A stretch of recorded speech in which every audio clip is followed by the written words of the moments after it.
Ang aani, nagsimula yan dahil naisip namin na pwede kami makatulong sa mga maliliit na magsasaka. Ngayon, ang mga proyekto namin, kagaya nito, agrikapihan. Itong agrikapihan kasi, it's a monthly activity na ginagawa ng aani.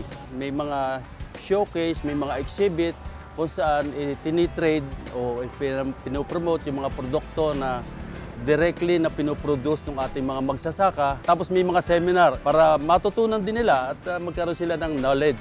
Simple lang kasi ang tulong na nagawa na ililink namin sila sa mga malalaking producer, sa malalaking buyer, processor. Dito na mismo nagkakatapat sila, nagtitake ng order sila dito.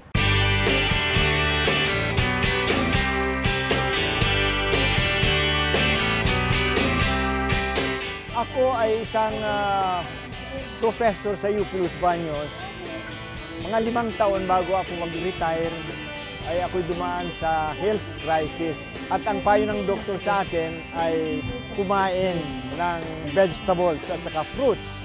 Kaya ako'y nag-decide mag-urban gardening. Hindi naman mahirap nung aking inumpisan ma-develop itong urban gardening technique. Kaya ako ay nag-develop ng itong super paso.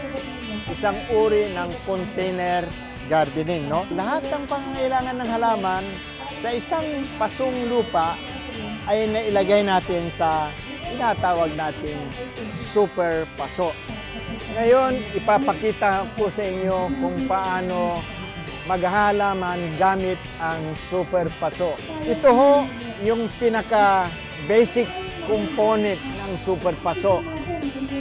Mayroong tinatawag nating potting medium o pinakalupa niya. Ito yung paso na ang ginagamit ko ho ay yung mga peat bottles.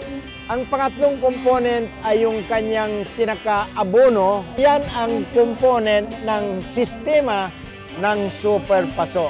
Ngayon ho ay ipapakita ko sa inyo kung paano magpupunla sa super paso. Gagamitan ko ng saluyot. Ilalagay ho natin yung lupa o pinaka-potting mix. Pagkatapos, ipupunla na natin yung saluyot. Ito ho ay inilalagay natin doon sa soil surface lamang.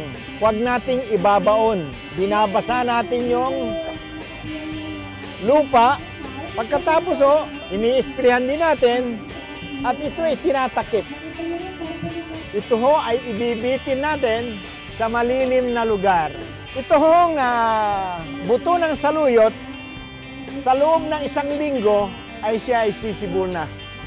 Tayo na ay mag-super paso, Agri-TV, hayop ang galing.